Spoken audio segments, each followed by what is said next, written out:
ബാക്കിയുള്ളവർ ഞെട്ടാൻ പാകത്തിനുള്ള ആൾക്കാർ ഇപ്പോഴും പുറത്തു വന്നിട്ടില്ല. ഇപ്പോഴും ഈ പുറത്തു വന്ന ഈ തുക്കടകളെക്കാളും നമ്മൾ ഞെട്ടാൻ പോകുന്ന പലരും എന്തിന് പോക്സോ പോലും ചുമത്തിയ ആൾക്കാരുണ്ട്. വലിയ അവാർഡ്, അതായത് ഇൻഡസ്ട്രിയിൽ ഒരു കലാകാരന് കിട്ടേണ്ട ഏറ്റവും വലിയ അവാർഡ് വാങ്ങിയ, വളരെ സ്ത്രീകളെ പ്രണയം നടിച്ച് തൻ്റെ വരുതിയിൽ കൊണ്ടുവന്ന് മിസ്യൂസ് ചെയ്യുന്ന ഒരാളുണ്ട്. എനിക്ക് വളരെ അറിയാം. ഈ വന്ന ആൾക്കാരെക്കാളും വളരെ ക്രൂരനാണ് അദ്ദേഹം. പകൽമാന്യന്മാരെ പോലെ മാന്യത എന്ന് വിശേഷിപ്പിക്കപ്പെടുന്ന മുദ്ര കുത്തപ്പെട്ട യഥാർത്ഥ വില്ലന്മാർ ഇപ്പോഴും പുറത്തു വന്നിട്ടില്ല. 10 വർഷത്തിന് മുകളിലായിട്ടൊരു സൂപ്പർ ഹിറ്റ് സിനിമ ഇവിടെ കൊടുത്ത ഒരാളാണ്, ഒരു ഡയറക്ടറാണ്. ആ സിനിമ പകുതി വെച്ച് എന്ത് ചെയ്യണമെന്ന് അറിയാൻ നിന്നപ്പോൾ അതിനകത്തുള്ള ഹീറോ ആയിരുന്നു ആ സിനിമ ഡയറക്റ്റ് ചെയ്തത്. അത് കോടികൾ സമ്പാദിച്ച ഒരു മൂവിയാണ്. അതിനുശേഷം പുള്ളി പല സിനിമകളും അനൗൺസ് ചെയ്ത് ട്രെയിലർ വരെ പുറത്തിറങ്ങിയിട്ടുണ്ട്. അതൊന്നും പിന്നീട് നടന്നിട്ടില്ല. ഈ ട്രെയിലറൊക്കെ റിലീസ് ചെയ്തിട്ട് പുള്ളി ചെയ്യുന്ന പരിപാടി എന്ന് പറയുന്നത് ചാൻസ് ചോദിച്ചു വരുന്ന സ്ത്രീകളും പെണ്ണുങ്ങളെ പുള്ളി നല്ല രീതിയിൽ അബ്യൂസ് ചെയ്യും. ഈ ഇര എന്ന് പറയുന്നതും നമുക്ക് അത്രമേൽ വേണ്ടപ്പെട്ട കുറച്ച് പേരാണ്, അല്ലെങ്കിൽ നമുക്കറിയാവുന്ന കുറച്ച് പേരാണ്. അപരാധികളുടെ അല്ലെങ്കിൽ ഈ കുറ്റം ചെയ്തവരുടെ പേരുകൾ പറയുന്നില്ല സർക്കാർ. അങ്ങനെയാണെങ്കിൽ എന്തുകൊണ്ടാണ് ദിലീപിൻ്റെ പേര് പറഞ്ഞല്ലോ എന്ന്? ആരോപണങ്ങൾ മാത്രമാണ്, കാരണം ആരും കുറ്റക്കാരാണെന്ന് ഇതുവരെയും തെളിയിച്ചിട്ടില്ല. ദിലീപിന്റെ അതും ആരോപണമാണല്ലോ. ബാക്കിയുള്ള പേരെന്തോട്ട് പറഞ്ഞുകൂടാ? ബാക്കി ഇപ്പോഴത്തെ ഇത്രയും പേര്, ഈ 15 അംഗ പവർ കമ്മിറ്റി എന്ന് പറഞ്ഞിട്ട് ആൾക്കാരുടെ പേര് പറഞ്ഞില്ല. ദിലീപിനേക്കാളും പിടിപാടുള്ളവർ, സർക്കാരുമായി അത്രയും അടുത്ത് നിൽക്കുന്നവർ ഉണ്ട്. ആ പേര് ആ ലിസ്റ്റിലുണ്ട്. നമ്മളൊന്നും ചിന്തിക്കാത്ത ഒരാളുടെ പേരിനകത്തുണ്ട്. കുറ്റക്കാരെന്ന് ആരോപിച്ച പലരും വന്നിട്ട് പറയുന്ന കേട്ടിരുന്നു, തെളിയിക്കട്ടെ എന്ന്. അതായത് ഇവർ ഈ സമയത്ത് ഫോട്ടോ എടുക്കൂ, കയറി പിടിക്കുന്ന സംഭവങ്ങളുണ്ട്. ഇപ്പോൾ ഒരു നടനെക്കുറിച്ച് പറഞ്ഞില്ലേ, അവർ തിരിഞ്ഞു നിന്നപ്പോൾ ഒന്ന് കെട്ടിപ്പിടിച്ചിട്ട് ഉമ്മ കൊടുത്തത്, അതൊക്കെയെന്ന് പറഞ്ഞാൽ ശിക്ഷിക്കപ്പെടേണ്ടുള്ള കാര്യങ്ങളാണ്. രഞ്ജിത്തിൻ്റെ തന്നെ ഒരാളെ പറഞ്ഞിട്ടുള്ളൂ. പല സ്ത്രീകളും ഇനിയും പറയേണ്ട ഒരുപാട് കാര്യങ്ങളുണ്ട്. അത്രമേൽ ക്രൂരമായി പുള്ളി പെരുമാറിയിട്ടുള്ള ഒരുപാട് കാര്യങ്ങളുണ്ട്. ഇനി വരേണ്ടുള്ള ഒരുപാട് പേരുണ്ട്. ഏറ്റവും ക്രൂരമായി ലേഡീസിനെ പീഡിപ്പിച്ചിട്ടുള്ളത് സംവിധായകരാണ്, നടന്മാരല്ല. Hi, hello, welcome to Jango space. ഞാൻ സ്നേഹ. ഇന്ന് എൻ്റെ കൂടെ ഉള്ളത് നമ്മുടെ സ്വന്തം ഫിറോസിക്കയാണ്. ഫിറോസിക്ക, സ്വാഗതം. Thank you. അപ്പം നമ്മൾ വീണ്ടും കണ്ടുമുട്ടിയിരിക്കുകയാണല്ലേ? അപ്പോൾ കഴിഞ്ഞ പ്രാവശ്യം കണ്ടപ്പോൾ നമുക്ക് കുറേ കാര്യങ്ങൾ സംസാരിക്കാനുണ്ടായിരുന്നു. ഇപ്രാവശ്യം നമ്മൾ കാണുമ്പോഴത്തേക്കും നമുക്ക് വീണ്ടും ചർച്ച ചെയ്യാൻ ഒരുപാട് കാര്യങ്ങളുണ്ടല്ലേ? കുറച്ച് തമാശയൊക്കെ ആയിട്ട് പറയുകയാണെങ്കിൽ എന്തൊക്കെയാണ് ഈ കൊച്ചു കേരളത്തിൽ നടക്കുന്നതെന്ന് നമുക്ക് എന്തൊക്കെയാണ് നടക്കുന്നത് എന്നതിലുപരി ഇതൊക്കെ നടന്നുകൊണ്ട് തന്നെ ഇരുന്നതാണ്. എന്തൊക്കെയാണ് ഇപ്പോൾ അത് പുറത്തു വരുന്നു എന്നുള്ളതാണ്. ഇതെല്ലാം നടന്നുകൊണ്ടേ ഇരിക്കുകയാണ് ഗ്രാജുവലി. പക്ഷെ എന്തൊക്കെയാണ് ഇപ്പോൾ പുറത്തു വരുന്നു, അങ്ങനെയാണ് പറയേണ്ടത്. അതെ. അപ്പോൾ വളരെ നമുക്ക് എന്താ പറഞ്ഞാൽ ആദ്യം തന്നെ അത് സംസാരിച്ചു തുടങ്ങാം അല്ലേ? എന്തിനാണ് അതിൻ്റെ ഒരു മുഖവര? ഇപ്പോൾ കുറച്ച് ദിവസങ്ങളായിട്ട് സോഷ്യൽ മീഡിയയിലും മാധ്യമങ്ങളിലൊക്കെ ചർച്ച ചെയ്യപ്പെടുന്നത് ഇപ്പോൾ ഹേമ കമ്മിറ്റി റിപ്പോർട്ട് പുറത്തു വന്നതിനെ പറ്റിയാണ്. ഇത് ആദ്യം കേട്ടപ്പോഴത്തേനും ചേട്ടൻ എന്താണ് ശരിക്കും ഫീൽ ചെയ്തത്? ഞെട്ടിയോ? ശരിക്കും എന്ന് പറഞ്ഞ സാധനം ഇല്ലായിരുന്നു. കാരണം ഇതൊക്കെ നമുക്ക് അറിയാവുന്ന കാര്യങ്ങൾ തന്നെയാണ്. ഇത്തരം കാര്യങ്ങൾ ബാക്കിയുള്ളവർ ഞെട്ടാൻ പാകത്തിനുള്ള ആൾക്കാർ ഇപ്പോഴും പുറത്തു വന്നിട്ടില്ല. അവർ വളരെ സേഫ് സോണിൽ ഇപ്പോഴും ഇരിക്കുകയാണ്. അവിടെയാണ് നമുക്കൊരു അത്ഭുതം. കാരണം ഞാൻ ഒരുപാട് സിനിമകളിലൊന്നും അഭിനയിച്ചില്ലെങ്കിൽ നമുക്ക് സിനിമാ സുഹൃത്തുക്കൾ, ഈ ഫീൽഡിൽ നിൽക്കുന്ന ആളാണ്. അപ്പം ഒരുപാട് സുഹൃത്തുക്കളും ഒരുപാട് പേര് അടുത്തറിയാവുന്നവരുമായോ, അപ്പോൾ ഇതൊക്കെ നമ്മൾ പല സമയങ്ങളിൽ ചർച്ച ചെയ്യുകയും നമ്മൾ പലതും നേരിൽ കാണുകയും ഒക്കെ ചെയ്തിട്ടുള്ള അനുഭവങ്ങളുണ്ട്. അപ്പോൾ നമുക്കറിയാം ഇപ്പോഴും ഈ പുറത്തു വന്ന ഈ തുക്കടകളെക്കാളും വലിയവരിപ്പോഴും പതുങ്ങിയിരിപ്പുണ്ട്. അതാണ് ഏറ്റവും വലിയ രസം. നമ്മൾ ഞെട്ടാൻ പോകുന്ന പലരും എന്തിന് പോക്സോ പോലും ചുമത്തിയ ആൾക്കാരുണ്ട്. അപ്പോൾ അവരിപ്പോഴും പതുങ്ങിയിരിക്കുകയും അവരുടെ പേര് പുറത്ത് വരികയും ചെയ്യുന്നില്ല എന്നത് വലിയൊരു ഞെട്ടലാണ്. അതൊരു ഞെട്ടലാണ്. വലിയ അവാർഡ്, അതായത് ഇൻഡസ്ട്രിയിൽ ഒരു കലാകാരന് കിട്ടേണ്ട ഏറ്റവും വലിയ അവാർഡ് വാങ്ങിയ, വളരെ സ്ത്രീകളെ പ്രണയം നടിച്ച് തൻ്റെ വരുതിയിൽ കൊണ്ടുവന്ന് മിസ്യൂസ് ചെയ്യുന്ന ഒരാളുണ്ട്. എനിക്ക് വളരെ അറിയാം ആ വ്യക്തിയെ. അദ്ദേഹത്തിൻ്റെ ഒന്നും പേര് പോലും എവിടെയും കണ്ടില്ല. ഈ വന്ന ആൾക്കാരെക്കാളും വളരെ ക്രൂരനാണ് അദ്ദേഹം ആക്ച്വലി. കാരണം ചേട്ടൻ പ്രതീക്ഷിച്ച പേരുകളൊന്നും ഇതിനകത്ത് കണ്ടില്ല. കാരണം നമുക്കറിയാം അത്രയും ക്രൂരമായി ലേഡീസിനോട് പെരുമാറുന്ന ആൾക്കാർ ഉണ്ട് ഇതിനകത്ത്. ഇതിലിപ്പോഴും സേഫ് സോണിൽ തന്നെ ഇരിക്കുന്നത് മാന്യന്മാരെന്ന് വിശേഷിപ്പിക്കുന്ന വില്ലന്മാരുണ്ട്. പകൽമാന്യന്മാരെ പോലെ മാന്യത എന്ന് വിശേഷിപ്പിക്കപ്പെടുന്ന മുദ്ര കുത്തപ്പെട്ട യഥാർത്ഥ വില്ലന്മാർ ഇപ്പോഴും പുറത്തു വന്നിട്ടില്ല. നാളുകളിൽ വരുമെന്ന് വിശ്വസിക്കാം. ചേട്ടൻ ഇപ്പം ഇത്രയും പ്രതീക്ഷിച്ച കുറച്ച് പേരുകളുണ്ട്, പക്ഷെ അതൊന്നും വരാത്ത പക്ഷം ചേട്ടൻ അത് നേരിട്ട് അറിയാവുന്ന കാര്യമാണ്. അപ്പൊ അത് എന്തുകൊണ്ട് ഇവിടെ ആ ഒരു നിലപാട് വ്യക്തമാക്കുന്നില്ല? ആരാണ്, എന്താണ്? ഇപ്പോൾ നമ്മുടെ സർക്കാർ എന്തായാലും ഈ 15 അംഗം എന്ന് പറഞ്ഞ് കൊടുക്കപ്പെട്ടതിലൊക്കെ അവരുടെ പേരുണ്ട് ആക്ച്വലി. പക്ഷേ ഈ സർക്കാർ പോലും ആ പേര് പുറത്തു പറയാത്ത, നിയമപാലകർ പോലും ആ പേര് പുറത്തു പറയാത്ത സ്ഥിതിക്ക് ഒരു സാധാരണക്കാരനെ ഞാനങ്ങനെ പുറത്തു പറയും. ഇവരൊക്കെയും, അതായത് രാഷ്ട്രീയക്കാരായിക്കോട്ടെ നിയമപാലകരായിക്കോട്ടെ, ഇവരെ സംരക്ഷിക്കുകയാണ്, ഈ വ്യക്തികളെ സംരക്ഷിക്കുകയാണ്. ഇപ്പോഴും അവർക്ക് അത്രമാത്രം പിടിപാടുള്ളവരാണ്. ഇപ്പോഴത്തെ രാഷ്ട്രീയത്തിലും ഇപ്പോഴത്തെ ഗവൺമെൻറ്റിലും എല്ലാത്തിലും സാമ്പത്തികമായാലും എല്ലാം കൊണ്ട് അവർക്ക് അത്രമേൽ ഉയരങ്ങളിൽ നിൽക്കുന്നവരും അത്രമേൽ പിടിപാടുള്ളവരുമാണ്. എനിക്ക് തോന്നുന്നില്ല ഒരു പക്ഷേ അവരുടെ പേര് പുറത്തു വരുമോ എന്നുള്ളത്. കാരണം അത് വന്നാലാണ് യഥാർത്ഥ ഞെട്ടൽ ഇവിടെ നടക്കാൻ പോകുന്നത്. ചേട്ടന് പേടിയുണ്ട്, അതായത് നമ്മൾ സർക്കാർ സംരക്ഷിക്കുന്നു, അപ്പോൾ ആ പേരുകൾ ഞാൻ പറഞ്ഞാൽ അത് എനിക്ക് പ്രശ്നമാകും? എനിക്ക് പേടിയുള്ളത് കൊണ്ടല്ല, അങ്ങനെ ഒരു സംഭവമേ എനിക്കില്ല. അങ്ങനെയാണ് ഇപ്പോൾ ഇതിന് വന്നിരിക്കില്ല. പേടിയുള്ളത് കൊണ്ടല്ല. അതിൻ്റെ ഞാനൊരു കാര്യം വ്യക്തമായി പറയുകയാണ്, പൂർണ്ണമായ തെളിവ് എൻ്റെ കയ്യിൽ വേണം. ഇത് ഞാൻ കണ്ടു, പക്ഷേ അത് ഫോട്ടോ എടുത്ത് വയ്ക്കുകയോ അല്ലെങ്കിൽ എൻ്റെ അടുത്ത് എൻ്റെ സുഹൃത്ത് പറഞ്ഞു, അല്ലെ അത്രമേൽ നമുക്ക് വിശ്വസിക്കുന്ന നമ്മുടെ ഫ്രണ്ട് സർക്കിളിൽ പെടുന്നവർ എന്നോട് പറഞ്ഞിട്ടുള്ള കാര്യങ്ങളുണ്ട്. അത് നമുക്ക് വന്നിട്ടൊരു തെളിവായിട്ട് പറയാൻ പറ്റില്ല. ഇത് ഇത്രയും കാര്യങ്ങൾ നമ്മൾ ഉന്നയിക്കുകയാണെങ്കിൽ കറക്റ്റ് തെളിവ് കൊടുക്കണം. ആ പേര് എനിക്ക് പറയാൻ പേടിയുള്ളതുകൊണ്ടല്ല, പക്ഷേ ആ പേര് ഞാനിവിടെ പറയുകയാണെങ്കിൽ അതിൻ്റെ പൂർണ്ണമായ എവിഡൻസ് ഞാൻ കൊടുക്കണം. അത് ചെറിയൊരു കാര്യമല്ല. പക്ഷേ ഒരു പക്ഷേ നാളുകളിൽ വരുമായിരിക്കാം, ഒരു പക്ഷേ വരുമായിരിക്കാം. രണ്ടുമുണ്ട്. കാരണം അത്രമാത്രം നിങ്ങൾ വിചാരിക്കുന്നതിനേക്കാൾ നിങ്ങൾ ദൈവത്തെ പോലെ ഇപ്പോൾ കണ്ട് നിങ്ങൾ എന്നുദ്ദേശിക്കുന്നത് ഈ അന്തം ഫാൻസ് കുറേ ഉണ്ട്. അവരാണല്ലോ ഇവരെയൊക്കെ വളർത്തുന്നത്. അതാണ് ഇത്രയും ഇവന്മാരൊക്കെ എന്ത് ചെയ്താലും, അല്ലെങ്കിൽ ഇത്തരക്കാർ എന്ത് ചെയ്താലും, എത്ര ക്രൂരത ചെയ്താലും ഒന്നും പുറത്തു വരില്ല എന്നൊരു അഹങ്കാരം ഉണ്ടായിരുന്നു വർഷങ്ങളായിട്ട്. ഇപ്പോഴാണല്ലോ ഇതിനൊരു അടിവര എന്നൊന്നും പറയാൻ പറ്റില്ല. ഇത് കുറച്ച് നാൾ കഴിയുമ്പോൾ ഇത് മാറും. വീണ്ടും ഇപ്പോഴാരൊക്കെയാണോ നമ്മൾ ക്രൂശിച്ചത് ഇവരൊക്കെ തന്നെ നാളുകളിൽ ഇതേ രീതിയിൽ തന്നെ പോകും. ഇതൊരു കുറച്ച് ദിവസത്തെ ഇതേ ഉണ്ടാവുള്ളൂ. ഇവർക്കൊക്കെ അത്രമാത്രം പിടിപാടും സാമ്പത്തികവും എല്ലാ തലത്തിലുള്ള ഇതും ഉണ്ട് അവർക്ക്. ഇത് കുറച്ച് നാൾ എന്തായാലും അവരൊന്ന് ഒരു ഒരുക്കത്തിനുള്ള സാധനമുണ്ട്. പക്ഷേ ഇത് കഴിയുമ്പോൾ തീർച്ചയായിട്ടും ഇതുപോലെ തന്നെ പോകും. കുറച്ചൊക്കെ മാറ്റങ്ങൾ വന്നാലും ഇതേ ഭരണം തന്നെ. ഇപ്പോൾ ഈ രാജിവെച്ചവരൊക്കെ തന്നെ വീണ്ടും വരും. അത് നോക്കിക്കോ, നാളുകളിൽ ഇവരൊക്കെ അടിച്ചമർത്തും. എല്ലാത്തിനും കഴിവുള്ളവരാണ്, എല്ലാത്തിനും പവറുള്ളവരാണ്, മനസാക്ഷി ഇല്ലാത്തവരുമാണ് പറയും. ഈ വലിയൊരു അവാർഡ് നേടിയ ഒരാളെന്ന് തന്നെ അടിവരയിട്ട് പറയാൻ എന്താണ് കാരണം? നമുക്ക് അത്രമേൽ വേണ്ടപ്പെട്ട, അല്ലെങ്കിൽ നമുക്ക് സൗഹൃദത്തിൽപ്പെടുന്ന അത്രമേൽ ഉള്ള ഒരു വ്യക്തിയോട് അപമര്യാദമായി പെരുമാറിയ ഒരു വ്യക്തിയാണ് ആ ലേഡിയോട്.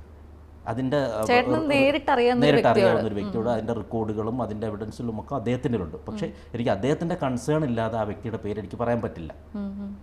മനസ്സിലായി? അല്ലെങ്കിൽ എനിക്ക് ഇവിടെ അത് പറയുന്നതാണ് എനിക്ക് ആരും പേടിയില്ലാത്ത ഒരാളാണ്. അപ്പോൾ എനിക്കത് ഇവിടെ പറയുന്നതിന് ഒരു പേടിയില്ല. ഇത്രയും അടുത്തറിയുന്നൊരു വ്യക്തിയാണ് ഇപ്പോൾ ആ ഒരു കാര്യം പറഞ്ഞതെന്ന് പറഞ്ഞു. അപ്പോൾ ചേട്ടൻ ഇപ്പോൾ ഈ ഒരു ഹേമ കമ്മിറ്റി റിപ്പോർട്ട് വന്നതിന് ശേഷവും ഒരിക്കൽ പോലും ചോദിച്ചില്ല? ഹേമ കമ്മിറ്റിയിൽ ആ പുള്ളിയുടെ പേരില്ല. അപ്പം ആ ഒരു എന്തായാലും ഓഫ് കോഴ്സ് ആ ആളുടെ അടുത്തും, കാരണം ഭയങ്കര കോൺഫിഡൻഷ്യൽ ആണെങ്കിൽ പോലും ആ ആളുടെ അടുത്തും എന്തായാലും ഇവർ ചെന്നിട്ടുണ്ടാവാം ഇതിന്റെ സത്യാവസ്ഥ അറിയാൻ വേണ്ടിയിട്ട്. കാരണം എന്തെങ്കിലുമൊക്കെ സംഭവിച്ചിട്ടുണ്ടോ എന്ന് അറിയാം. ആരോപിക്കപ്പെട്ടാലല്ലേ അങ്ങ് ചെല്ലാൻ പറ്റുള്ളൂ. ഇത് ആ വ്യക്തി ഒരിക്കലും ആരോപിക്കപ്പെട്ടിട്ടില്ല. അത് അദ്ദേഹത്തിന് അത് നമുക്ക്. പക്ഷെ എന്തുകൊണ്ട് ഈ സമയത്തും ആള് പുറത്തു വരുന്നില്ല? അത് ഞാൻ പോലും ചോദിച്ചതോളാണ്. ചോദിച്ച ആളോട് അപ്പൊ എന്താണ് മറുപടി? അദ്ദേഹത്തിന് പേടിയായിരിക്കാം. അദ്ദേഹത്തിന് ആവശ്യമില്ലാത്ത പേടികളും അദ്ദേഹത്തിൻ്റെ ഫാമിലി, അദ്ദേഹത്തിൻ്റെ ചുറ്റുവട്ടമൊക്കെ കൊണ്ടായിരിക്കാം. അത് അദ്ദേഹത്തിൻ്റെ മാത്രം കാര്യമാണ്. നമുക്ക് നിർബന്ധിച്ച് കൊണ്ടുവരാൻ പറ്റില്ല. എനിക്കിപ്പോൾ ആ പറഞ്ഞ വ്യക്തിയോട് പേഴ്സണൽ വൈരാഗ്യമൊന്നുമില്ല. പക്ഷേ തെറ്റ് ചെയ്തവൻ ശിക്ഷിക്കണമെന്ന് ആഗ്രഹമുണ്ട്. അപ്പം ഞാൻ ആ പറഞ്ഞ വ്യക്തിയോട് പറഞ്ഞിട്ട് ഒരിക്കലും പുറത്തു വന്നില്ല. അതാണ് ഒന്ന്. ഇനി രണ്ട്, ഇതിപ്പോൾ ഒരാൾ ഇനി അടുത്തറിയാവുന്ന വേറൊരാളുണ്ട്. അതായത് ഒരു 10 വർഷത്തിന് മുകളിലായിട്ടൊരു സൂപ്പർ ഹിറ്റ് സിനിമ ഇവിടെ കൊടുത്ത ഒരാളാണ്, ഒരു ഡയറക്ടറാണ് അദ്ദേഹം. പിന്നീട് അദ്ദേഹത്തിൻ്റെ ഒരു സിനിമകളും പിന്നീട് ഉണ്ടായിട്ടില്ല, ഡയറക്ഷൻ ഓറിയൻറ്റഡ് ഉണ്ടായിട്ടില്ല. അദ്ദേഹം 2-3 പടം പ്രൊഡ്യൂസ് ചെയ്തു, അതൊക്കെയും ഫ്ലോപ്പായിരുന്നു. ഈ ഹിറ്റ് സിനിമ കൊടുക്കുമ്പോഴും ആ സിനിമ പകുതി വെച്ച് എന്ത് ചെയ്യണമെന്ന് അറിയാൻ നിന്നപ്പോൾ അതിനകത്തുള്ള ആ ഹീറോ ആയിരുന്നു ആ സിനിമ ഡയറക്റ്റ് ചെയ്തത്. അത് ഇൻഡസ്ട്രിയിൽ എല്ലാവർക്കും അറിയാവുന്നതാണ്. അത് കോടികൾ സമ്പാദിച്ച ഒരു മൂവിയാണ്. ആ പൈസ മൊത്തം ചെന്ന് ചേർന്നത് പ്രൊഡ്യൂസർക്കല്ല, ഈ ഡയറക്ടറുടെ കയ്യിലാണ്. അത്ര ബിരുദനാണ് അദ്ദേഹം. അദ്ദേഹം ആ ഒരൊറ്റ സിനിമ കൊണ്ട് സെറ്റിൽഡായി. അദ്ദേഹം ഫ്ലാറ്റ് വാങ്ങി, അതിനകത്തുള്ള ഇൻറ്റീരിയർ തന്നെ കോടിക്കണക്കിൻ്റെ കൂടെ ഇൻറ്റീരിയറാണ് ചെയ്തിരിക്കുന്നത്. അദ്ദേഹം വസ്തുക്കൾ വാങ്ങി, അങ്ങനെ ഒരു ഡയറക്ടറുണ്ട്. പക്ഷെ പിന്നീട് ഒരു ഹിറ്റ് കൊടുക്കാനോ ഒരു സിനിമ കൊടുക്കാനോ പുള്ളിക്ക് പറ്റിയിട്ടില്ല.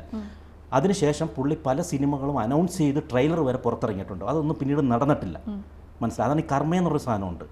ഈ ട്രെയിലറൊക്കെ റിലീസ് ചെയ്തിട്ട് പുള്ളി ചെയ്യുന്ന പരിപാടി എന്ന് പറയുന്നത് ചാൻസ് ചോദിച്ചു വരുന്ന സ്ത്രീകളും പെണ്ണുങ്ങളെ പുള്ളി നല്ല രീതിയിൽ അബ്യൂസ് ചെയ്യും. പ്രണയം നടിച്ചിട്ട് തന്നെ പുള്ളി അതൊക്കെ നമുക്ക് വ്യക്തമായിട്ട് നാളെ ഒരു സാഹചര്യത്തിൽ തെളിവ് സഹിതം പറയേണ്ടി വന്നാൽ ഒരുപക്ഷെ പറയാൻ പറ്റുന്ന ഒരാളാണ്. ഇത്രയും വലിയൊരു കാര്യമായതുകൊണ്ട് ഒറ്റയടിക്ക് എനിക്ക് പേര് ഞാൻ പറയാത്തത്. അല്ല, അതും ചേട്ടന് നേരിട്ട് പരിചയമുള്ള ആരെങ്കിലും ആണോ ഇതിനുള്ള ഇര? അല്ല, എനിക്ക് ആ വ്യക്തിയെ നേരിട്ട് പരിചയമുണ്ട്.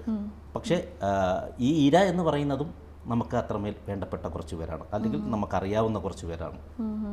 പക്ഷെ 10 വർഷത്തിനപ്പുറം ഒരു സിനിമയൊക്കെ ചെയ്തിട്ട് അത്രയും ഹിറ്റായിട്ട്, പക്ഷെ പിന്നീട് ഇത്രയും നാളൊന്നും ചെയ്യാതിരിക്കുന്ന ഒരാൾക്ക് വീണ്ടും അത്രയും ഒരു പെൺകുട്ടികളെ വെച്ച് അബ്യൂസ് ചെയ്യാന്ന് പറയുമ്പോഴത്തേന് അതിലെന്തെങ്കിലും കഴമ്പുണ്ടോ? അല്ല, പിന്നീട് പുള്ളി അനൗൺസ് ചെയ്യുന്നുണ്ട്. വലിയ നടന്മാരെ വെച്ച് നമ്മൾ വലിയ നടന്മാർ, ഇൻ്റർനാഷണൽ ലെവലിൽ നിൽക്കുന്ന നടന്മാരെ വെച്ചിട്ട് തന്നെ പുള്ളി പല പടങ്ങളും അനൗൺസ് ചെയ്യുകയും ട്രെയിലർ വരെ പുറത്തു വന്നിട്ടുണ്ട് അതിൻ്റെ. പക്ഷെ പടം നടന്നിട്ടില്ല. അപ്പോൾ ഇത്രയും വലിയ പടം ചെയ്ത ആളല്ലേ, ഇത്രയും ഗംഭീരമായ പടം ചെയ്ത ആളല്ലേ എന്ന് പറഞ്ഞിട്ട് പല പുതിയ ആൾക്കാർ, ഈ പുതിയ ആൾക്കാർക്കാണല്ലോ കൂടുതലും ഇത് സംഭവിക്കുന്നത്.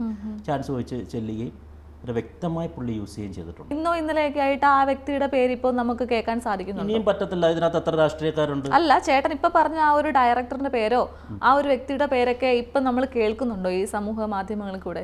ഇപ്പം ഒരു ലൈറ്റർ വേഷനിൽ ഈ പറഞ്ഞ ഡയറക്ടറുടെ പേര്, ഞാൻ പറഞ്ഞ ആദ്യം പറഞ്ഞ വ്യക്തിയുടെ അല്ല, ഈ ഒരു ഡയറക്ടറുടെ പേര് ഒരു ലൈറ്റർ വേഷനിൽ ഞാൻ ഇന്ന് സോഷ്യൽ മീഡിയയിൽ കണ്ടിരുന്നു ആരോപിച്ചത്. പക്ഷേ അത് ഇപ്പോഴും അതൊരു സൈഡിൽ ഒതുങ്ങി ഇങ്ങനെ നിൽക്കുകയാണ്. മനസ്സിലായ? ഇനിയും അദ്ദേഹത്തിന് ശക്തമായി ഇനിയും പലരും വരുമായിരിക്കും. കാരണം എനിക്കറിയാവുന്ന ഒരുപാട് സ്ത്രീകളുമായിട്ട് അദ്ദേഹത്തിന് ബന്ധമുണ്ട്. ഇനി അത് എന്തായാലും പുറത്തേക്ക് വരും. അയാളുടെ പേരെന്തായാലും ജസ്റ്റ് ആരോ ഒരാൾ നട്ടലുള്ള ഏതോ ഒരു ഗേള് പുറത്ത് പറഞ്ഞിട്ടുണ്ട്. പക്ഷേ അതെങ്ങും ഈ മാധ്യമങ്ങളിലൊന്നും വേണ്ട വിധം ബാക്കിയുള്ളവർ വന്നതുപോലെ വന്നിട്ടില്ല. മനസ്സിലായ? പിന്നെ നമ്മൾ ഈ പറഞ്ഞതുപോലെ തന്നെ ഇപ്പം വന്ന പേരുകളൊക്കെ തന്നെ കുറേയൊക്കെ മായ്ക്കപ്പെടും. കാരണം അത്രമാത്രം പിടിപാടുള്ളവരാണ്. ഇതിൽ തന്നെ എത്ര രാഷ്ട്രീയക്കാരുണ്ട് ഇപ്പോൾ ഈ പറഞ്ഞ പേരുകളിൽ, പൊളിറ്റിക്സിൽ അത്രമേൽ ബന്ധമുള്ളവരുണ്ട്. അവരൊക്കെ തോന്നുന്നുണ്ടോ അവർക്കൊക്കെ യഥാർത്ഥ ശിക്ഷ കിട്ടുമെന്ന്? എനിക്ക് തോന്നുന്നില്ല കേട്ടോ. അപരാധികളുടെ അല്ലെങ്കിൽ ഈ കുറ്റം ചെയ്തവരുടെ പേരുകൾ പറയുന്നില്ല സർക്കാർ. അങ്ങനെയാണെങ്കിൽ എന്തുകൊണ്ടാണ് ദിലീപിൻ്റെ പേര് പറഞ്ഞല്ലോ എന്ന്? ആരോപിതനായിരുന്നല്ലോ, കുറ്റം തെളിയിക്കപ്പെട്ടില്ല. പക്ഷേ ഇപ്പോഴും ഇവരൊക്കെ ആരോപണങ്ങൾ മാത്രമാണ്. കാരണം ആരും കുറ്റക്കാരാണെന്ന് ഇതുവരെയായിട്ടും തെളിയിച്ചിട്ടില്ല. ദിലീപിന്റെ അതും ആരോപണമാണല്ലോ. ഇതുവരെയായിട്ടും ശിക്ഷകളൊന്നും ആ ഒരു പോലും നടന്നിട്ടില്ല. ശിക്ഷയുടെ രണ്ടാമത്തെ കാര്യം പേരുകൾ, ആരോപണങ്ങളാണ് ഇവിടെയും ഉള്ളത് അവിടെയും ഉള്ളത് അല്ലേ? ഓക്കെ, രണ്ടിടത്തും ആരോപണങ്ങളാണുള്ളത്. പക്ഷേ ദിലീപിന്റെ പേര് പുറത്തു പറഞ്ഞോ? എന്തുകൊണ്ട് ബാക്കി ഇപ്പോഴത്തെ ഇത്രയും പേര് ഈ 15 അംഗ പവർ കമ്മിറ്റി എന്ന് പറഞ്ഞിട്ട് ആൾക്കാരുടെ പേര് പറഞ്ഞില്ല? അതെന്താണ്? എന്ത് നീതിയാണത്? അപ്പം മനസ്സിലായിക്കോ, ദിലീപിനേക്കാളും പിടിപാടുള്ളവർ, സർക്കാരുമായി അത്രയും അടുത്ത് നിൽക്കുന്നവർ ഉണ്ട്, ആ പേര് ആ ലിസ്റ്റിലുണ്ട്. ഇപ്പൊ 2017 ഈ ഒരു ഹേമ കമ്മിറ്റി രൂപീകരിക്കുന്നത്. അതിനുശേഷം 2 വർഷത്തിന് ശേഷം അന്നത്തെ സർക്കാരിന് നേരിട്ട് റിപ്പോർട്ട് നൽകി. അന്നത്തെ ചുമതല ഏറ്റവരെല്ലാം കൂടെ ചേർന്നിട്ട് 2 വർഷത്തിന് ശേഷം കൊടുത്തു. എന്നിട്ടും 4 വർഷങ്ങൾക്ക് ശേഷമാണ് വെയിറ്റ് ചെയ്തിരിക്കുകയാണ്. കാരണം ഇതിനു വേണ്ടി ഒരുപാട് പേര് വെയിറ്റ് ചെയ്തിട്ടുണ്ടായിരുന്നു, WCC ഉൾപ്പെടെ. അപ്പൊ ഈ 4.5 വർഷങ്ങൾക്ക് ശേഷമാണ് അതൊന്ന് പുറത്തു വിടുന്നത് തന്നെ. അപ്പൊ ഇത്രയും താമസം ഉണ്ടാവാൻ എന്താണ് കാരണം എന്നാണ് ചേട്ടന്? അത് സംരക്ഷിക്കുകയാണ്. എന്തുകൊണ്ട് എല്ലാ മനുഷ്യരും ഇവിടെ സെലിബ്രേറ്റ് ചെയ്യുന്നോ അല്ല ഡോക്ടർ അങ്ങനെ ഒന്നുമില്ല. മനുഷ്യർക്കെല്ലാം നീതി നോക്കുകയാണെങ്കിൽ എല്ലാവർക്കും തുല്യ നീതി കിട്ടണം. അല്ലാതെ മറ്റൊരാൾക്കൊരു നീതി, ഇദ്ദേഹത്തിന് സെലിബ്രിറ്റീസ് ആയവർക്കൊരു നീതി ഉണ്ടോ? അങ്ങനെ ഉണ്ടോ? ഒരിക്കലുമില്ല. നിയമത്തിന്റെ മുന്നിൽ എല്ലാവരും ഒരേപോലെ ആയിരിക്കണം. പക്ഷെ ഇവിടെ അങ്ങനെയാണോ കാണുന്നത്? ഇവിടെ നടക്കുന്നത് അങ്ങനല്ല. മനസ്സിലായി? അപ്പം അതാണ് ഞാൻ പറഞ്ഞത്. അപ്പം ഈ 15 അംഗ പേരിൽ വ്യക്തമായി സർക്കാരിന് അത്രമേൽ വേണ്ടപ്പെട്ടവരുണ്ട് ഇതിൽ. വിവരാവകാശ കമ്മീഷൻ സമ്മർദ്ദം ചെലുത്തിയിട്ടാണ് ഇപ്പോഴെങ്കിലും ഇത് പുറത്തു വരുന്നത്. അതെ, ആ പുറത്തു വന്നെങ്കിലും വേണ്ട വിധമാണോ പുറത്തു വന്നത്? കാരണം അവിടെ സംരക്ഷിക്കപ്പെടേണ്ടുള്ളവര് ഇപ്പോഴും സംരക്ഷിക്കപ്പെട്ട് തന്നെ ഇരിക്കുകയാണ് ഇന്നും. ഈ വന്ന പേരുകളൊക്കെ നേരത്തെ നമ്മൾ ഈ പല അറിയാവുന്ന പേരുകളാണ്. ഇങ്ങനെയൊക്കെയാണ് ഇവരെന്ന് ഏകദേശമൊക്കെ അറിയാവുന്ന പേരുകളൊക്കെ തന്നെ വന്നത്. ഇപ്പോഴും ഏറ്റവും വലിയ രസം എന്ന് പറയുന്നത്, അല്ലെങ്കിൽ ഏറ്റവും അത്ഭുതമായിട്ട് എനിക്ക് തോന്നുന്നത്, നമ്മളൊന്നും ചിന്തിക്കാത്ത ഒരാളുടെ പേരിനകത്തുണ്ട്. മനസ്സിലായോ? മാന്യമുഖം ഇട്ടിരിക്കുന്ന ഒരാളുടെ പേര് ഇതിനകത്തുണ്ട്, അതൊന്നും പുറത്തു വന്നിട്ടില്ല ഇതുവരെ. 300 പേജുള്ള റിപ്പോർട്ടാണ്, പക്ഷെ അതിൽ വെറും 233 പേജുകൾ മാത്രമാണ് ഇപ്പൊ പുറത്തു വന്നിരിക്കുന്നത്. അതാണ് നോക്കേണ്ടത്. അവിടെ സംരക്ഷിക്കുകയല്ലേ അവരെ ചെയ്യുന്നത്. കുറ്റം ചെയ്യുന്നവരെ സംരക്ഷിച്ചിട്ട് പേര് പോലും പുറത്തുവിടാത്ത. അങ്ങനെയാണെങ്കിൽ ദിലീപിൻ്റെ പേര് ഇപ്പം എന്തുകൊണ്ടാണ് പുറത്തുവിട്ടിരുന്നത്? അല്ലെ ദിലീപാണെന്നൊന്ന് പറയപ്പെട്ട എന്തുകൊണ്ടാണ്? വിക്റ്റിമാരുടെ പേര് പറയണ്ട, ഒരിക്കലും ഞാനത് പറയണ്ട എന്നുള്ളത് തന്നെയാണ്. വിക്റ്റിമാരുടെ പേര് പറയണ്ട, പക്ഷെ കുറ്റം ചെയ്തവരുടെ പേര് അല്ലെങ്കിൽ ആരോപിക്കപ്പെട്ടാലും പറയാമല്ലോ. ഇപ്പോൾ ഒരു സാധാരണക്കാരനാണ് ഇത് ചെയ്തിരുന്നതെങ്കിൽ, അല്ലെങ്കിൽ ഏതെങ്കിലും ഒരു എന്താ പറയുക ഇതുപോലെ തന്നെ സോഷ്യലി റെസ്പോൺസിബിൾ ആയിട്ട് നിൽക്കുന്ന ഒരാളാണ് ഇത് ചെയ്തിരുന്നെങ്കിൽ അയാൾക്കെതിരെ ഒരുപാട് ശിക്ഷകളും നടപടികളൊക്കെ ഉണ്ടായിരുന്നു. പക്ഷേ അതെ അത് നമ്മൾ സമൂഹ മാധ്യമങ്ങളിലൂടെ കണ്ടുകൊണ്ടിരിക്കുകയാണ്. പക്ഷേ ഇത്രയും ഒരു വലിയൊരു റിപ്പോർട്ട് വന്നിട്ട്, ഇത്രയധികം പേരുകൾ വന്നിട്ട്, അല്ലെങ്കിൽ പേരുകൾ ആ റിപ്പോർട്ടിലുള്ളത് പുറത്തു വന്നില്ലെങ്കിൽ പോലും ഇപ്പൊ കുറച്ച് ദിവസങ്ങളായിട്ട് പലരും വന്ന് പല പേരുകളും പറയുന്നുണ്ട്. എന്നിട്ട് ഒരു നടപടിയും സർക്കാരിന്റെ ഭാഗത്തുനിന്ന് ഉണ്ടാവുന്നില്ല. പിന്നെ അപ്പോഴും ഇതൊരു പലരും പറയുന്നത് കേട്ടിരുന്നു, ഈ കുറ്റക്കാരെന്ന് ആരോപിച്ച പലരും വന്നിട്ട് പറയുന്നത് കേട്ടിരുന്നു, തെളിയിക്കട്ടെ എന്ന്. തോന്നുന്നുണ്ടോ സ്നേഹ, ഒരു പരിധിവരെ ഇത് തെളിയിക്കാൻ പറ്റുന്ന ഒരു സംഭവമാണെന്ന്? ഒരു സ്ത്രീ വന്ന് പറയുന്ന ഈ ഒരു സാധനം എങ്ങനെ തെളിയിക്കുമെന്നുള്ളതാണ്. അതായത് ഇവർ ഈ സമയത്ത് എന്താ ഫോട്ടോ എടുക്കുമോ? ഇങ്ങനൊരു സെക്ഷൽ അബ്യൂസ് നടക്കുന്ന സമയത്ത് എങ്ങനെയാണ്? അപ്പോൾ ആ ഉറപ്പ് ഉണ്ടായതുകൊണ്ടാണ്. പ്രത്യേകിച്ച് കുറച്ച് കാലങ്ങൾക്ക് മുന്നേ നടന്ന സംഭവങ്ങൾ. ഒരു സ്ത്രീ വന്ന് അങ്ങനെ പറയുകയാണ്, ഒരു സ്ത്രീ അങ്ങനെ പറയുമോ? അങ്ങനെ പറഞ്ഞാൽ പിന്നെ എന്ത് തെളിവാണ്? അത് എങ്ങനെ തെളിവുണ്ടാക്കും എന്നുള്ളതാണ്. അപ്പോൾ കുറേയൊക്കെ പേര് ഇത് രക്ഷപ്പെടും, ഉറപ്പായിട്ട് രക്ഷപ്പെടും. ചിലരൊക്കെയുള്ള പണി വീഴാൻ പോകുന്നത് അത് തന്നെ നമുക്ക് കണ്ടറിയാം. അതായത് കുറച്ച് പേരെങ്കിലും വന്ന് നമ്മളെന്താ പറയുക മീഡിയക്കാരോട് സംസാരിക്കുന്നു വെച്ചാൽ അങ്ങനെയൊന്നും ഇവിടെ നടക്കുന്നില്ല, ഇതെല്ലാം വളരെ തെറ്റിദ്ധാരണ മാത്രമാണെന്ന് പറഞ്ഞപ്പം മുതൽ അടുത്ത ദിവസങ്ങളിലായിട്ട് പലരും ഇങ്ങനെ വന്നിട്ട് പലരുടെ പേരുകൾ പറയുന്നുണ്ട്. അപ്പോൾ ഇതെന്തുകൊണ്ട് അവർ ചോദിക്കുന്ന ചോദ്യം എന്ന് വെച്ചാൽ എന്തുകൊണ്ട് ഇത് ആ സമയത്ത് പറയുന്നില്ല? ഇത് വർഷങ്ങൾക്ക് ശേഷം വന്ന് പറയുമ്പോഴത്തേക്കിന് അതിൽ അടിസ്ഥാനമില്ലെന്നാണ് പലരും പറയുന്നത്. ഇതിൽ 2-3 കാര്യമുണ്ട്. അതായത് ഒന്നെന്ന് പറയുന്നത്, നമ്മൾ ചാൻസ് ചോദിച്ച് ചിലർ ചെല്ലുമ്പോൾ മറ്റേയാൾ പറയും ചാൻസ് തരാം, പക്ഷേ അഡ്ജസ്റ്റ്മെൻറ്റിന് തയ്യാറാകണം. സിനിമ നടക്കുന്നൊരു കാര്യമാണ്, അഡ്ജസ്റ്റ്മെൻറ്റ് തയ്യാറാകണം, നിങ്ങൾക്ക് അങ്ങനെയാണെങ്കിൽ ചാൻസ് തരാം എന്ന് പറഞ്ഞിട്ട് അഡ്ജസ്റ്റ്മെൻറ്റിനും തയ്യാറായി. അല്ലെങ്കിൽ അപ്പം പറയണം പറ്റില്ല എന്ന് പറഞ്ഞിട്ട് 2 അടി കൊടുത്തിട്ടുണ്ടോ, അല്ലെങ്കിൽ കംപ്ലയിൻറ്റ് ചെയ്യണം. ഇതൊന്നുമല്ലാതെ അഡ്ജസ്റ്റ്മെൻറ്റിനും തയ്യാറായിട്ട് എല്ലാം കഴിഞ്ഞ് അവർ ചാൻസും കൊടുത്ത് കുറച്ച് നാൾ കഴിഞ്ഞ് പറയുന്ന ഒരു കാറ്റഗറി ഉണ്ട്. അതിനോട് എനിക്ക് ഒട്ടും യോജിപ്പില്ല. അത്തരം ലേഡീസുണ്ട്. അത് തിരിച്ച് കേസ് കൊടുക്കണമെന്നുള്ളതാണ് ഞാൻ പറയുന്നത്. അവർക്കെതിരെ ചിലർക്ക് മറിച്ച് സംഭവിക്കും. ഇപ്പോൾ ഈ വേറൊരു ലേഡി ഒന്ന് പറഞ്ഞതുപോലെ കയറി പിടിക്കുന്ന സംഭവങ്ങളുണ്ട്. ഇപ്പോൾ ഒരു നടനെക്കുറിച്ച് പറഞ്ഞില്ലേ, അവർ തിരിഞ്ഞ് നിന്നപ്പോൾ ഒന്ന് കെട്ടിപ്പിടിച്ചിട്ട് ഒന്ന് ടേൺ ചെയ്ത് വന്നപ്പോഴത്തേക്ക് ഉമ്മ കൊടുത്തത്, അതൊക്കെയെന്ന് പറഞ്ഞാൽ ശിക്ഷിക്കപ്പെടേണ്ടുള്ള കാര്യങ്ങളാണ്. അല്ലെങ്കിൽ തത്തുല്യമായ കാര്യങ്ങളും ഒരുപാടുണ്ട്. അതൊക്കെയാണ് യഥാർത്ഥത്തിൽ കംപ്ലയിൻറ്റ് ചെയ്ത് അവരെയൊക്കെയാണ് മുന്നിലോട്ട് കൊണ്ടുവരേണ്ടത്. അല്ലാതെ 2 പേരുടെയും സമ്മതപ്രകാരം ശാരീരിക ബന്ധത്തിൽ ഏർപ്പെട്ടിട്ട് പിന്നീട് വന്ന് പറയുന്നത് അതൊരു ശരിയുള്ള നടപടിയല്ല. അപ്പം ഓരോന്നിനെ ഓരോ രീതിയിൽ കാണുക. ഒരു കാറ്റഗറൈസ് ചെയ്ത് മാറ്റി നിർത്തരുത്. ആണുങ്ങൾ ഇത്രയും ചെയ്യുന്ന തെറ്റ് പെണ്ണുങ്ങൾ അങ്ങനെയല്ല. ഇതിൽ സ്ത്രീകൾക്കുമുണ്ട് ചിലർക്ക് ഈ എന്താണ് ഇങ്ങനൊരു വിഷയം വന്നപ്പം ഇതിൻ്റെ പേരിലൊന്ന് ചാനലൊക്കെ നിറഞ്ഞു നിൽക്കുക എന്ന് പറഞ്ഞ് വരുന്ന സ്ത്രീകളുമുണ്ട്, നല്ലവരുമുണ്ട്. ഈ 2 കൂട്ടത്തിലുമുണ്ട് 2 കാറ്റഗറി ഉള്ളത്. അല്ല സ്ത്രീയെന്നും പുരുഷനെന്നും മാറ്റി നിർത്തേണ്ട ആവശ്യമില്ല. 2 കാറ്റഗറിയിലുമുണ്ട് നല്ലത് ചെയ്തവരും ചീത്ത ചെയ്തവരും എന്നുള്ളത്. ചേട്ടൻ ഇപ്പൊ പറഞ്ഞ പോലെ തന്നെ ഈ ഒരു മറവിൽ ഒരുപാട് ഫേക്ക് ന്യൂസുകൾ വരാൻ ചാൻസ് ഉണ്ട്. കാരണം വൈരാഗ്യം കൊണ്ട്, അല്ലെങ്കിൽ ഈ സമയത്ത് നമുക്ക് പറഞ്ഞാൽ ഇയാളെ താറടിച്ച് കാണിക്കാം എന്ന് വെച്ചിട്ട് പറയുന്നവരും വരില്ലേ? 100% ഈ സമയം മുതലെടുക്കുന്ന കുറേ സ്ത്രീകൾ ഇതിനിടയ്ക്ക് ഉണ്ടാകും. കാരണം അന്ന് അവൻ്റെ എന്തെങ്കിലും വൈരാഗ്യം, ചിലപ്പോൾ യഥാർത്ഥത്തിൽ ചാൻസ് കൊടുത്ത് കാണത്തില്ല, അഡ്ജസ്റ്റ് ഒന്നും ചോദിക്കാൻ തന്നെ ചാൻസ് കൊടുത്ത് കാണില്ല, അല്ലെങ്കിൽ അങ്ങനെയൊക്കെയുള്ള വൈരാഗ്യം തീർക്കാനും അത് എല്ലാവരും അല്ല പറഞ്ഞ 100 10 പേർ അങ്ങനെയും ഇതിന് മുതിരാം. അവർക്ക് അറ്റൻഷൻ സീക്കിങ്ങിന് വേണ്ടി അങ്ങനെ ഉണ്ടാകാം. കാരണം എല്ലാം ഇപ്പോൾ ഇങ്ങനെ ഇത് കത്തി നിൽക്കുകയല്ലേ, എന്നാൽ പിന്നെ ഈ അവസരം മുതലാക്കാം എന്ന് പറഞ്ഞാൽ ചില വരുമുണ്ട്. പക്ഷെ അങ്ങനെ വരികയാണെങ്കിൽ അവർക്കെതിരെയും നിയമത്തിൻ്റെ വഴിയിൽ തന്നെ അവരെ കൂട്ടണമെന്നാണ് ഞാൻ പറയുന്നത്. പക്ഷേ ഇവിടെ ഫേക്ക് ന്യൂസ് ഏതാ ശരിക്കുള്ള ന്യൂസ് ഏതാണെന്നുള്ളത് മനസ്സിലാക്കാനുള്ളൊരു നമുക്ക് നിയമവ്യവസ്ഥ ഇപ്പോഴും ഉണ്ടെന്ന് ചേട്ടന് തോന്നുന്നുണ്ടോ? ഇല്ല. കാരണം ഒരു പരിധിവരെ നമ്മൾ ചില കാര്യങ്ങൾ എന്താണ് പറയുന്ന വിക്റ്റിം അല്ലെങ്കിൽ ആരാണോ ഇത് പറയുന്നത് അവരുടെ വാക്കുകളിൽ നിന്നും, നമ്മൾ ചോരൊക്കെ കൊണ്ടുവന്ന മനുഷ്യരാണല്ലോ ഇതിലെല്ലാം അപ്പുറം. അപ്പോൾ ചിലർ പറയുമ്പം തന്നെ നമുക്ക് മനസ്സിലാവും ഇതിൽ എത്രത്തോളം അവരുടെ ആ കഥ പറയുമ്പോഴത്തേക്ക് മനസ്സിലാവും. അങ്ങനെയൊക്കെ ഇപ്പം നമുക്ക് മനസ്സിലാക്കി എടുക്കാൻ പറ്റും. അല്ലാതെ ഇതെല്ലാം വേണ്ട വിധം തെളിയിപ്പിച്ചെടുത്ത് എനിക്ക് തോന്നുന്നില്ല അങ്ങനെയൊക്കെ തെളിയിക്കാൻ പറ്റുന്നതാണ് ഇത്തരമൊരു കാര്യമെന്നുള്ളത്. പിന്നെ ഈ പറയപ്പെട്ടവരൊക്കെയും അത്രമേൽ ഉയരങ്ങളിലിരിക്കുന്നവരാണ്, അത്രമേൽ സർക്കാരുമായി പിടിപാടുള്ളവരാണ്, അത്രമേൽ സാമ്പത്തികം ഉള്ളവരാണ്. അപ്പോൾ ഒരിക്കലും അതല്ല ഈ പേര് പോലും പറയാത്തത്. ഇല്ലെങ്കിലൊന്ന് ആലോചിച്ച് നോക്കെ, എന്തോ ഞാൻ ഈ അടുത്തിടയ്ക്ക് ഒരു പോലീസ് തന്നെ സ്വമേധയാ കേസെടുത്തിട്ട് ഒരു പയ്യൻ ഒരു ടാങ്കിനകത്ത് വണ്ടിക്കകത്ത് വെള്ളം നിറച്ചിട്ട് അവനൊരു വീഡിയോ ചെയ്ത്, അവൻ്റെ വീഡിയോ കണ്ടിട്ട് സ്വമേധയാ കേസെടുത്തിട്ട് അവരെ പിടിച്ച് അകത്തിട്ട്. എന്തുകൊണ്ട്? അവന് പിടിപാടുമില്ല, ഒന്നുമില്ല. അതുകൊണ്ടാണ്. അപ്പോൾ എന്തുകൊണ്ട് ഇങ്ങനെ പീഡനം പോലുള്ള സംഭവങ്ങൾ വന്നപ്പോഴത്തേക്ക് എന്തിനു പറയുന്നു?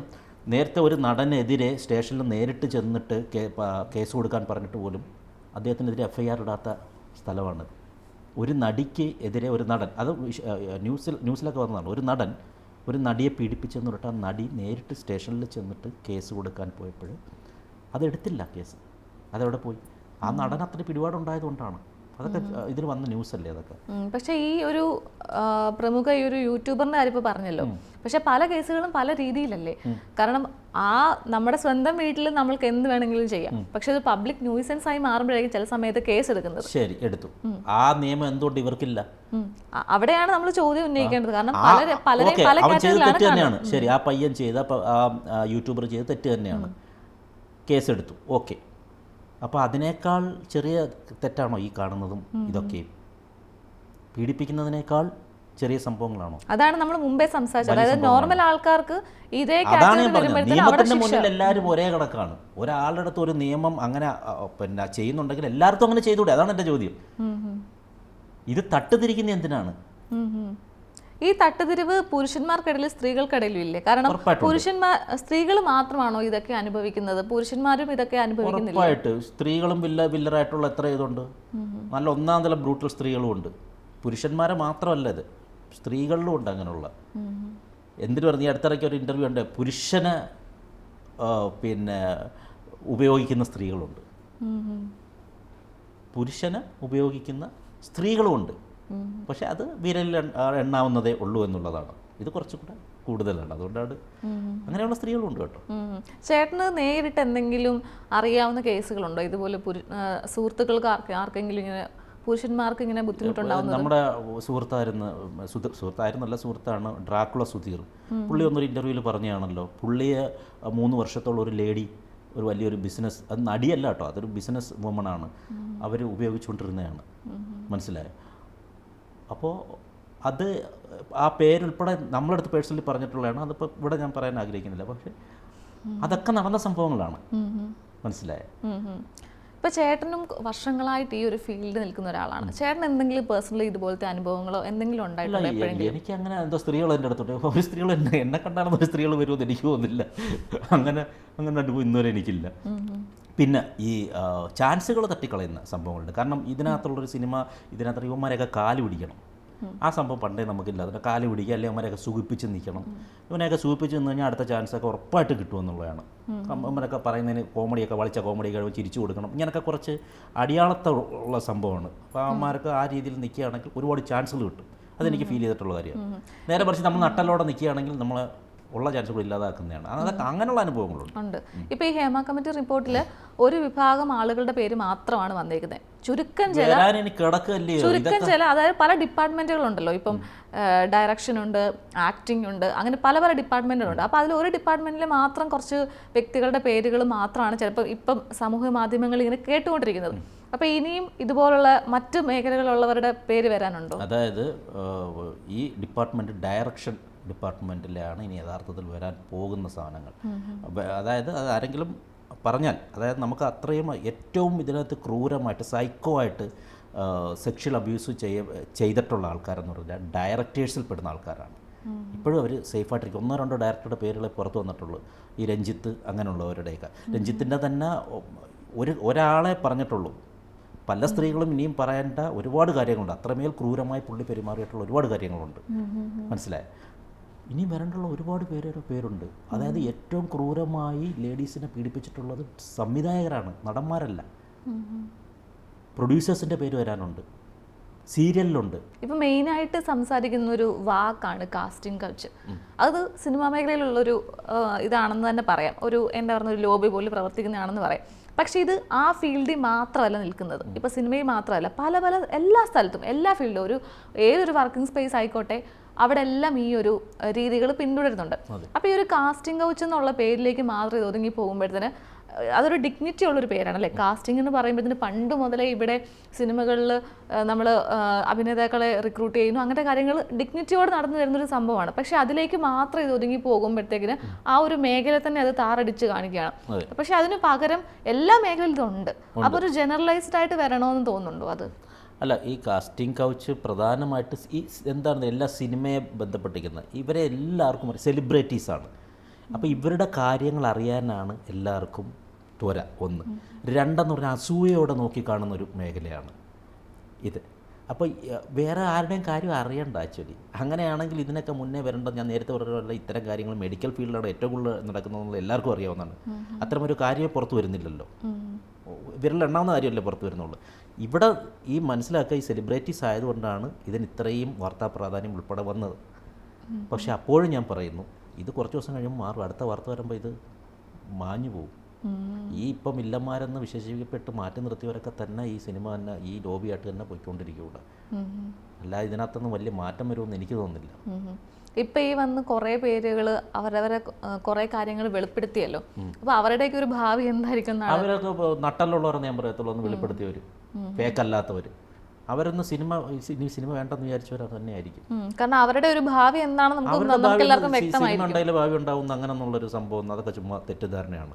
മനസ്സിലായത്? നമുക്ക് സിനിമ ഇല്ലെങ്കിലും എന്തെല്ലാം ജോലികൾ ലോകത്തുണ്ട്, അവിടെ തീരാവുന്നേ ഉള്ളൂ. സിനിമ തന്നെയാണ് എൻ്റെ ജീവിതം എന്ന് പറയുമ്പോൾ ഒന്നും അങ്ങനെയാണ് പലരും ഇപ്പോൾ പറയാതിരിക്കുന്നത്. അല്ലെങ്കിൽ ഈ ഡയറക്ടർ രഞ്ജിത്തിനെ പോലെ ഉള്ളവർക്കൊക്കെ എത്ര പേര് വന്ന് പറഞ്ഞാൽ എത്രയോ പേര് ഞാൻ നേരത്തെ പറഞ്ഞ പല ഡയറക്ടേഴ്സിൻ്റെ അല്ലെങ്കിൽ അങ്ങനെ അവാർഡ് മേടിച്ച ആൾക്കാരുടെയൊക്കെ അവർ പറയാത്ത പേടിച്ചിരിക്കുന്നത് നാളെയും ഇതുകൊണ്ട് ജീവിക്കണമെന്ന് പേടിച്ചിട്ട് തന്നെയാണ്.